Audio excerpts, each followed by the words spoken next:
ਜਿਹੜੇ ਪਾਰਲੀਮਾਨੀ ਸਕੱਤਰ ਨੇ ਸਾਡੇ ਇੱਥੇ ਬ੍ਰਿਟਿਸ਼ ਕੋਲੰਬੀਆ ਦੇ ਵਿੱਚ ਇੰਟਰਨੈਸ਼ਨਲ ਕ੍ਰੈਡੈਂਸ਼ੀਅਲਸ ਦੇ ਲਈ, ਅਤੇ ਉਹਨਾਂ ਦੇ ਨਾਲ ਆਪਾਂ ਗੱਲਬਾਤ ਕਰਨੀ। ਉਹਨਾਂ ਨੂੰ ਪਿਛਲੇ ਥੋੜ੍ਹੇ ਜਿਹੇ ਸਮੇਂ ਤੋਂ ਇਹ ਜਿਹੜੀ ਜ਼ਿੰਮੇਵਾਰੀ ਦਿੱਤੀ ਗਈ ਹੈ। ਜਾਣਕਾਰੀ ਉਹਨਾਂ ਤੋਂ ਆਪਾਂ ਇਹ ਲੈਣੀ ਹੈ ਕਿ ਕੀ ਇਸ ਵੇਲੇ ਇਸ ਫੀਲਡ ਦੇ ਵਿੱਚ ਹੋ ਰਿਹਾ ਆ, ਜਿਹੜੇ ਬਾਕੀ ਥਾਵਾਂ ਦੇਸ਼ਾਂ ਤੋਂ ਲੋਕ ਆ ਰਹੇ ਆ ਕੋਈ ਡਿਗਰੀ ਕਰਕੇ, ਉਹਨਾਂ ਨੂੰ ਇੱਥੇ ਮਾਨਤਾ ਕਿੱਦਾਂ ਦਿੱਤੀ ਜਾ ਰਹੀ ਹੈ ਅਤੇ ਕੀ ਇਹਦਾ ਪ੍ਰੋਸੈਸ ਆ। ਆਓ ਗੱਲਬਾਤ ਕਰਦੇ ਰਵੀ ਪਰਮਾਰ ਜੀ ਦੇ ਨਾਲ। ਬਹੁਤ ਸਾਰੇ ਲੋਕ ਆ ਜਿਹੜੇ ਵੱਖ-ਵੱਖ ਥਾਵਾਂ ਦੇ ਤੋਂ ਆਏ ਆ, ਇੱਥੇ ਆ ਕੇ ਉਹ ਆਪਣੀ ਪ੍ਰੋਫੈਸ਼ਨ ਦੇ ਵਿੱਚ ਜਾਂ ਆਪਣੀ ਸਕਿੱਲ ਦੇ ਵਿੱਚ ਨਹੀਂ ਆ, ਉਹਦੇ ਵਿੱਚ ਕੁਛ ਦਿੱਕਤਾਂ ਹੁੰਦੀਆਂ, ਕੁਛ ਪ੍ਰੋਬਲਮਸ ਹੁੰਦੀਆਂ,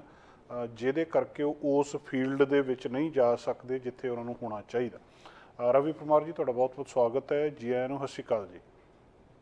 ਸਤਿ ਸ਼੍ਰੀ ਅਕਾਲ ਮਿਸਟਰ ਸਿੰਘ, ਸਤਿ ਸ਼੍ਰੀ ਅਕਾਲ ਸਾਰੇ ਲਿਸਨਰਸ ਨੂੰ। ਜੀ, ਸਭ ਤੋਂ ਪਹਿਲਾਂ ਇਹ ਤੋਂ ਪਹਿਲਾਂ ਕਿ ਅਸੀਂ ਉੱਧਰਲੇ ਪਾਸੇ ਜਾਈਏ, ਮੈਂ ਜਾਣਨਾ ਚਾਹੁੰਦਾ ਕਿ ਅੱਜ ਜਿਹੜੀ ਇੱਕ ਖਬਰ ਆ ਰਹੀ ਆ ਕਿ ਜਿਹੜੀ ਮਲਟੀ ਲੈਂਗੁਏਜ ਸਪੋਰਟ ਸਰਵਿਸਿਜ਼ ਦਿੱਤੀਆਂ ਜਾ ਰਹੀਆਂ ਨਿਊ ਕਮਰਸ ਨੂੰ, ਉਹਦੇ ਲਈ ਅੱਜ ਅਪਡੇਟ ਕੀ ਹੈ ਜੀ? ਹਾਂਜੀ ਬਿਲਕੁਲ mister Singh, very good news announcement ਸੀ ਸਾਡੀ ਸਰਕਾਰ ਨੇ ਮੇਕ ਕੀਤੀ। ਸਾਨੂੰ ਪਤਾ ਹੈ ਇੱਥੇ ਬ੍ਰਿਟਿਸ਼ ਕੋਲੰਬੀਆ ਦੇ ਵਿੱਚ hundreds of thousands of ਲੋਕ ਇੱਥੇ ਮੂਵ ਹੋਏ ਹੋ ਆ, ਰੀਲੋਕੇਟ ਹੋਏ ਹੋ ਆ other provinces and other countries. So the economy very strong, yeah, and certainly even though challenges ਹੈਗੇ ਆ, cost of living, inflation ਦੇ ਵਿੱਚ ਇੱਥੇ ਮੰਗਦੇ ਆ ਬ੍ਰਿਟਿਸ਼ ਕੋਲੰਬੀਆ ਦੇ ਵਿੱਚ ਉਹਨਾਂ ਨੇ, whether ਵਿਕਟੋਰੀਆ ਦੇ ਵਿੱਚ where ਮੈਂ ਰਹਿੰਦਾ ਆ, or ਇੱਥੇ ਵੈਂਕੂਵਰ ਏਰੀਆ ਦੇ ਵਿੱਚ, ਸਰੀ ਦੇ ਏਰੀਆ ਦੇ ਵਿੱਚ, or northern or interior BC ਦੇ ਵਿੱਚ ਬਹੁਤ ਲੋਕ ਆਉਂਦੇ ਆ। and ਸਾਨੂੰ ਪਤਾ ਆ that ਸਾਡੀ ਸਰਕਾਰ ਦੀ number one responsibility ਆ ਇੱਥੇ welcome ਕਰਨ ਨੂੰ and ensure ਇੱਥੇ individuals and families very strong and happy lives ho ਸਕਦੇ ਆ। So that's why ਅਸੀਂ very important announcement make ਕੀਤਾ Mr. Singh today। ਅਸੀਂ ਨਾ ਅਸੀਂ double ਕੀਤਾ, ਨਾ triple ਕੀਤਾ, but ਅਸੀਂ quadruple funding provide ਕੀਤੀ ਹੋ ਆ settlement agencies। 6 million ਹੁੰਦਾ ਸੀ annual funding, ਅਸੀਂ ਹੁਣ 26 million ਕਰਤਾ। quadruple funding ਇਹ settlement agencies, non-profits, so ਇਹ support provide ਕਰ ਸਕਦੇ ਆ employment skills ਦੇ ਵਿੱਚ, orientation ਦੀ processes ਦੇ ਵਿੱਚ ਨਵੇਂ ਇੱਥੇ ਬੰਦੇ ਆਉਂਦੇ ਆ ਨਾਲ, also language programming as well। very good announcement ਆ। ਇਹਦੇ ਨਾਲ ਕਿੰਨਾ ਕੁ ਤੁਹਾਨੂੰ ਲੱਗਦਾ ਕਿ ਇੰਪੈਕਟ ਪਊਗਾ, ਜਾਂ ਸਾਡੀਆਂ ਇੱਥੇ ਜਿਹੜੀਆਂ ਸਰਵਿਸਿਜ਼ ਆ ਉਹਨਾਂ ਦੇ ਵਿੱਚ ਕਿੰਨਾ ਕੁ ਬੈਟਰਮੈਂਟ ਆਊਗੀ ਇੱਥੇ? ਹਾਂਜੀ ਬਿਲਕੁਲ ਮਿਸਟਰ ਸਿੰਘ, ਸਾਨੂੰ ਪਤਾ ਹੈ ਇੱਥੇ ਲੋਕਲ ਏਜੰਸੀਜ਼, ਮੈਂ ਇੱਥੇ ਵੈਂਕੂਵਰ ਦੇ ਵਿੱਚ ਆਇਆ ਆ, ਸਕਸੈਸ ਕੁਈਨੀ ਚੂ ਦੀ organisation, hopefully next couple of weeks ਦੇ ਵਿੱਚ ਪਿਕਸ ਨਾਲ ਮੀਟ ਕਰੂਗਾ, and other social services agencies ਬਹੁਤ ਕੰਮ ਕਰਦੇ and often ਕਰਦੇ ਆ with very limited funding ਦੇ ਨਾਲ। federal ਸਰਕਾਰ ਬਹੁਤ ਥੋੜੀ funding provide ਕਰਦੀ ਆ, and so that's why ਸਾਨੂੰ important ਆ ਸਾਡੀ provincial ਸਰਕਾਰ ਨੇ step up ਕੀਤਾ and additional funding provide ਕੀਤਾ, because ਸਾਨੂੰ ਪਤਾ ਨਵੇਂ immigrants ਇੱਥੇ ਬਹੁਤ ਆਉਂਦੇ ਆ, international students ਆਉਂਦੇ ਆ, and also refugees ਵੀ ਬਹੁਤ ਆਉਂਦੇ ਆ। ਅਸੀਂ specific programming provide ਕੀਤਾ ਸੀ for Ukrainian refugees ਆਏ ਸੀ, and ਸਾਨੂੰ ਪਤਾ ਇਹ world ਦੇ ਵਿੱਚ continue ਹੋਗਾ, or ਇੱਥੇ ਕੈਨੇਡਾ ਦੇ ਵਿੱਚ ਆ ਸਕਦੇ ਆ individuals, and ਇਹ supports provide ਕਰੂਗਾ। ਇਹ ਪ੍ਰੋਗਰਾਮ ਪਹਿਲਾਂ ਵੀ ਚੱਲਦੇ ਸੀ ਕਿਸੇ ਨਾ ਕਿਸੇ ਰੂਪ ਦੇ ਵਿੱਚ, ਕਿਸੇ ਨਾ ਕਿਸੇ ਫਾਰਮ ਦੇ ਵਿੱਚ, ਪਹਿਲਾਂ ਇਹ ਸਾਰੇ ਪ੍ਰੋਗਰਾਮ ਚੱਲਦੇ ਸੀ। ਹੁਣ ਤੁਸੀਂ ਇਹਦੇ ਵਿੱਚ ਕੀ ਅੱਗੇ ਕਰ ਰਹੇ ਹੋ, ਅਤੇ ਅੱਗੇ ਇਹਦਾ ਕੀ ਮਤਲਬ ਇਹਦਾ ਫਿਊਚਰ ਕਿਸ ਤਰ੍ਹਾਂ ਦੇਖਦੇ ਹੋ ਤੁਸੀਂ, ਜਿਹੜੇ ਇੰਟਰਨੈਸ਼ਨਲ ਕ੍ਰੈਡੈਂਸ਼ੀਅਲਸ ਨੇ ਉਹਨੂੰ ਇੱਥੇ ਰੈਕੋਗਨਾਈਜ਼ ਕਰਨਾ? ਹਾਂਜੀ ਬਿਲਕੁਲ, ਅਸੀਂ certainly priority ਮੈਨੂੰ ਪ੍ਰੀਮੀਅਰ ਨੇ ਦਿੱਤਾ ਆ। ਮੈਂ ਹੁਣ ਮਹੀਨਾ ਤੋਂ ਉੱਪਰ ਹੋ ਗਿਆ since ਹੁਣ ਮੈਨੂੰ ਨਵੀਂ ਇਹ responsibility ਦਿੱਤੀ ਸੀ international credentials, certainly support ਕਰਨਾ ਸਾਡੇ international students ਨੂੰ। ਅਸੀਂ ਹੁਣ a lot of work provide ਕੀਤਾ ਹੈ ਸਾਡੀ ministry and ਸਾਡੀ ਸਰਕਾਰ ਨੇ on supporting international students, but international credentials ਦੇ ਵਿੱਚ ਅਸੀਂ ਪਿਛਲੇ ਸਾਲ ਦੇ ਵਿੱਚ ਸਾਡੀ ਪਿਛਲੀ ਸੈਸ਼ਨ ਦੇ ਵਿੱਚ introduce ਕੀਤਾ ਸੀ international credential recognition 29 professions। ਅਸੀਂ ਹੁਣ very hard work ਕਰਦੇ ਆ ਇਹ regulatory work, so ਇਹ regulations in place ਪਾ ਸਕਦੇ ਆ summer ਤੋਂ ਪਹਿਲਾਂ, where ਸਾਰੇ regulatory bodies ਨਵੇਂ rule ਦੇ follow ਕਰੋਗੇ। and Mr. Singh, very important acknowledgement ਚਾਹੀਦਾ ਕਰਨ ਨੂੰ that ਇਹ regulatory bodies ਕੋਈ independence ਹੈਗਾ, ਬਸ ਸਾਨੂੰ ਚਾਹੀਦੇ ਆ ਇਹ skills। and ਅਸੀਂ ਬਹੁਤ ਬੜੀ ਸੁਣੇ ਹੋਆ stories, ਬਹੁਤ ਔਖੀ stories ਸੁਣੇ ਹੋਆ where ਇੱਥੇ individuals ਆਉਂਦੇ ਆ, doctors ਜਾਂ nurses ਜਾਂ lawyers, social workers, you name it, so many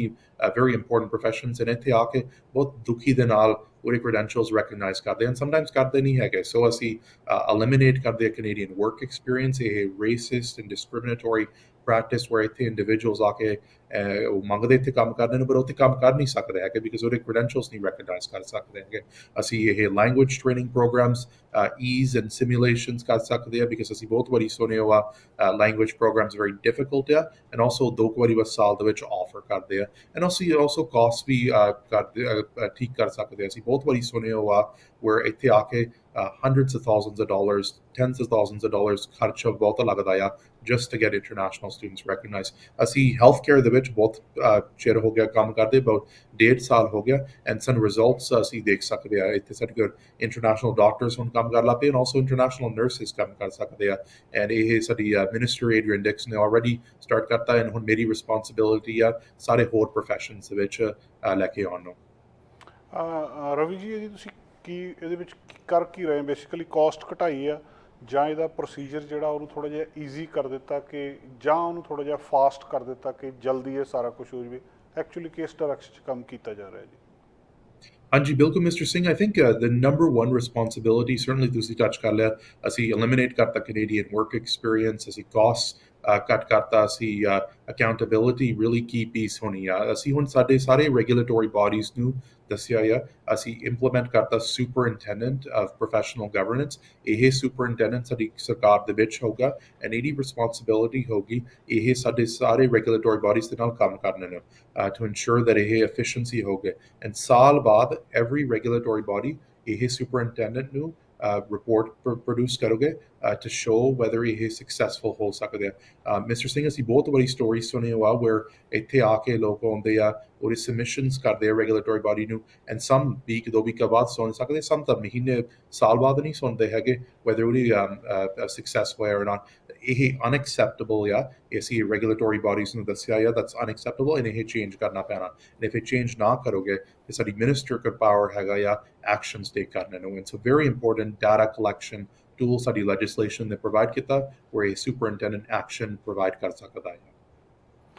ਵੈਸੇ ਤਾਂ ਰਵੀ ਜੀ ਤੁਸੀਂ ਕਿਉਂਕਿ ਬਾਹਰ ਹੋ ਇਸ ਕੰਮ ਦੇ ਇਸ ਫੀਲਡ ਦੇ ਵਿੱਚ ਤੁਸੀਂ ਕੰਮ ਕਰ ਰਹੇ ਹੋ ਪਰ ਕੁਝ ਜਿਹੜੀਆਂ ਐਡਵਾਂਟੇਜਸ ਹੁੰਦੀਆਂ ਕੁਝ ਫਾਇਦੇ ਹੁੰਦੇ ਆ ਸਾਨੂੰ, ਜਿਵੇਂ ਤੁਹਾਡਾ ਸੰਬੰਧ ਪੰਜਾਬੀ ਕਮਿਊਨਿਟੀ ਦੇ ਨਾਲ ਆ ਤੇ ਤੁਸੀਂ ਭਾਵੇਂ ਇੱਥੋਂ ਦੇ ਬੋਰਨ ਬਰੌਟ ਅਪ ਹੋ ਪਰ ਫਿਰ ਵੀ ਕਿਤੇ ਨਾ ਕਿਤੇ ਇਹ ਸਟੋਰੀਆਂ ਸਾਡਾ ਪਾਰਟ ਹੁੰਦੀਆਂ, ਚਾਹੇ ਉਹ ਇੰਟਰਨੈਸ਼ਨਲ ਸਟੂਡੈਂਟਸ ਆ ਤੇ ਬੇਸ਼ੱਕ ਜਿਹੜੇ ਉੱਥੋਂ ਕੋਈ ਸਕਿਲਡ ਕੰਮ ਕਰਕੇ ਇੱਥੇ ਆਏ ਆ। ਉਸ ਗੱਲ ਦਾ ਤੁਹਾਨੂੰ ਕੋਈ ਫਾਇਦਾ ਹੋ ਰਿਹਾ ਕਿ ਤੁਸੀਂ ਜ਼ਿਆਦਾ ਚੰਗੀ ਤਰ੍ਹਾਂ ਇਸ ਪ੍ਰੋਬਲਮ ਨੂੰ ਸਮਝ ਸਕਦੇ ਹੋ? ਮਿਸਟਰ ਸਿੰਘ ਮੈਂ ਇਹ ਪ੍ਰੋਬਲਮ ਪੂਰੀ ਨਹੀਂ ਸਮਝਿਆ ਬਿਕਾਜ਼ ਮੈਨੂੰ ਇਹ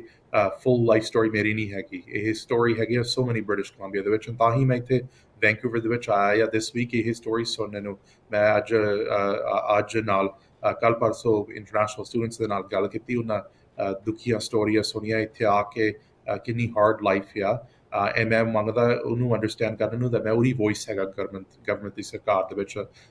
ਮੈਂ ਅੰਡਰਸਟੈਂਡ ਉਹ ਮੰਗਦਾ ਕਰਨ ਨੂੰ that ਉਹ ਸਾਡੀ ਗਵਰਨਮੈਂਟਸ ਫੈਡਰਲ ਗਵਰਨਮੈਂਟ ਨੇ ਸਕੇਪਗੋਟ ਇੰਟਰਨੈਸ਼ਨਲ ਸਟੂਡੈਂਟਸ ਨੂੰ ਪ੍ਰੋਵਾਈਡ ਕੀਤਾ ਆ that's unacceptable। ਅਸੀਂ ਉਹਦੀ ਸਟਰੋਂਗ ਵੋਇਸ ਹੋ ਗਏ ਸਾਡੀ ਪ੍ਰੋਵਿੰਸ਼ੀਅਲ ਸਰਕਾਰ ਦੇ ਵਿੱਚ and ਅਸੀਂ ਚੇਂਜਸ ਪ੍ਰੋਵਾਈਡ ਕਰੋਗੇ, ਅਸੀਂ ਅਕਾਊਂਟੇਬਿਲਿਟੀ ਪ੍ਰੋਵਾਈਡ ਕਰੋਗੇ। ਅਸੀਂ ਸਰਟਨਲੀ ਮੈਸੇਜ ਭੇਜਿਆ ਆ ਇਹ private universities and colleges and consultants ਨੂੰ if ਤੁਸੀਂ ਸਾਡੇ ਇੰਟਰਨੈਸ਼ਨਲ ਸਟੂਡੈਂਟਸ ਨੂੰ ਐਕਸਪਲੋਇਟ ਕਰੋਗੇ, ਸਾਡੇ ਨਿਆਣਿਆਂ ਨੂੰ ਐਕਸਪਲੋਇਟ ਕਰੋਗੇ, ਅਸੀਂ ਤੈਨੂੰ ਸ਼ਟ ਡਾਊਨ ਕਰੋਗੇ। And certainly on international credentials, Mr. Singh, may also both stories sunia very difficult stories, and certainly if there are listeners on there and urko examples hagia, please mena reach out karo sa message page do Facebook de or Instagram or Twitter de or sanu email karo main bilkul meet karuga international students mein the Vancouver Surrey area the which a lot of time spent karna over the next number of weeks and months a historias and also interior of BC and Victoria area the which we as well। Ravi ਜੀ ਇੱਕ ਆਖਰੀ ਸਵਾਲ, ਅਸੀਂ ਪਿਛਲੀ ਵਾਰੀ ਵੀ ਇਹਦੇ ਉੱਤੇ ਗੱਲਬਾਤ ਕੀਤੀ ਸੀ, ਉਹਦੇ ਬਾਰੇ ਵੀ ਅਸੀਂ ਅਪਡੇਟ ਚਾਹੁੰਦੇ ਹਾਂ। ਜਿਹੜੇ ਫੈਡਰਲ ਸਰਕਾਰ ਨੇ ਕੁਝ ਰੂਲ ਚੇਂਜ ਕੀਤੇ ਸੀ ਇੰਟਰਨੈਸ਼ਨਲ ਸਟੂਡੈਂਟਸ ਦੇ ਸੰਬੰਧ ਦੇ ਵਿੱਚ, ਉਹਦੇ ਲਈ ਜਿਹੜੀਆਂ ਲੈਟਰ ਸੀ ਜਾਂ ਉਹ ਪ੍ਰੋਸੈਸ ਜਿਹੜਾ ਕਾਲਜਸ ਨੂੰ ਦਿੱਤਾ ਜਾਣਾ ਸੀ ਉਹ ਪ੍ਰੋਸੈਸ ਪੂਰਾ ਹੋ ਰਿਹਾ ਜੀ? ਹਾਂਜੀ ਮਿਸਟਰ ਸਿੰਘ, ਅਸੀਂ ਪਿਛਲੀ ਵਾਰੀ ਗੱਲ ਕੀਤੀ ਸੀ ਅਰੈਸਟੇਸ਼ਨ ਲੈਟਰਸ ਰੋਲ ਆਊਟ ਹੋ ਗਏ ਸੀ 85,000 ਅਰੈਸਟੇਸ਼ਨ ਲੈਟਰਸ ਸਾਨੂੰ ਬ੍ਰਿਟਿਸ਼ ਕੋਲੰਬੀਆ ਦੇ ਵਿੱਚ ਫੈਡਰਲ ਸਰਕਾਰ ਨੇ ਦਿੱਤਾ। ਅਗੇਨ ਫੈਡਰਲ ਸਰਕਾਰ ਨੇ ਵੈਰੀ ਹੈਵੀ ਹੈਂਡਡ ਅਪਰੋਚ ਟੇਕ ਕੀਤਾ ਸੀ ਇਹ ਇੰਟਰਨੈਸ਼ਨਲ ਸਟੂਡੈਂਟ ਫਾਈਲ ਦੇ ਨਾਲ ਅਸੀਂ ਹੁਣ ਡੀਲ ਕਰਦੇ ਕਨਸੀਕੁਐਂਸਿਸ ਦੇ ਨਾਲ ਬਟ ਸਰਟਨਲੀ ਮੈਂ ਮੰਗਦਾ ਭੇਜਣ ਇਹਨੂੰ ਮੈਸੇਜ ਤੇਰੇ ਲਿਸਨਰਸ ਵੈਦਰ ਇੱਥੇ ਬ੍ਰਿਟਿਸ਼ ਕੋਲੰਬੀਆ ਦੇ ਵਿੱਚ ਆ ਔਰ other parts of the country ਔਰ ਇੰਡੀਆ ਦੇ ਵਿੱਚ ਵੀ ਹੈਗੇ ਆ that ਇੱਥੇ ਬ੍ਰਿਟਿਸ਼ ਕੋਲੰਬੀਆ ਦੇ ਵਿੱਚ ਅਸੀਂ ਮੰਗਦੇ ਆ ਇੰਟਰਨੈਸ਼ਨਲ ਸਟੂਡੈਂਟਸ ਬਿਕਾਜ਼ ਸਾਨੂੰ ਪਤਾ ਆ ਸਾਡੀ ਕੰਪੈਟੀਟਿਵ ਐਡਵਾਂਟੇਜ ਸਾਡੀ ਨੰਬਰ 1 ਰਿਸਪੌਂਸਿਬਿਲਿਟੀ ਸਾਡੀ ਸਰਕਾਰ ਨੇ ਫੋਕਸ ਕੀਤਾ ਹੈ since day 1 is people and ਸਾਨੂੰ ਪੀਪਲ ਚਾਹੀਦੇ ਆ ਸਾਨੂੰ doctors nurses engineers you name it, individuals ਚਾਹੀਦੇ ਆ so that's why ਅਸੀਂ very hard work ਕਰਦੇ ਆ ਇੱਥੇ ਇੰਟਰਨੈਸ਼ਨਲ ਸਟੂਡੈਂਟਸ ਨੂੰ ਬ੍ਰਿੰਗ ਕਰਨ ਨੂੰ but also ensure that ਉਹ successful ਆ ਤਾਂ ਹੀ ਤਾਂ ਅਸੀਂ ਸਟੂਡੈਂਟ ਹਾਊਸਿੰਗ ਬਣਾਉਂਦੇ ਆ ਯੂਨੀਵਰਸਿਟੀ ਐਂਡ ਕਾਲਜ ਕੈਂਪਸਿਸ ਨਾਲ ਸਾਨੂੰ ਪਤਾ ਸੀ ਪ੍ਰੋਵਿੰਸ਼ੀਅਲ ਸਰਕਾਰ BC ਲਿਬਰਲ ਹੁਣ ਉਹ BC UP ਕਾਲ ਕਰਦੇ ਆ on less than 100 units of student housing built ਕੀਤਾ ਅਸੀਂ 7 ਸਾਲਾਂ ਦੇ ਵਿੱਚ 8,000 student housing beds built ਕੀਤਾ and ਅਸੀਂ certainly more ਕਰੋਗੇ ਜੀ ਰਵੀ ਜੀ ਬਹੁਤ ਬਹੁਤ ਸ਼ੁਕਰੀਆ ਬਹੁਤ ਬਹੁਤ ਤੁਹਾਡਾ ਧੰਨਵਾਦ ਤੁਸੀਂ ਸਮਾਂ ਕੱਢ ਕੇ ਸਾਡੇ ਦਰਸ਼ਕਾਂ ਨੂੰ ਬਹੁਤ ਹੀ ਮਹੱਤਵਪੂਰਨ ਜਾਣਕਾਰੀ ਦਿੱਤੀ ਥੈਂਕ ਯੂ ਵੈਰੀ ਮਚ ਹਾਂਜੀ ਬਿਲਕੁਲ any time mister Singh thank you so much ਸਾਡਾ ਹਰ ਇੱਕ ਪ੍ਰੋਗਰਾਮ ਵੇਖਣ ਤੇ ਸਾਡੇ ਨਾਲ ਜੁੜਨ ਲਈ ਸਬਸਕ੍ਰਾਈਬ ਕਰੋ ਚੈਨਲ ਪੰਜਾਬੀ ਤੇ ਨੋਟੀਫਿਕੇਸ਼ਨ ਲਈ ਬੈਲ ਆਈਕਨ ਵਾਲੇ ਬਟਨ ਤੇ ਕਲਿੱਕ ਕਰੋ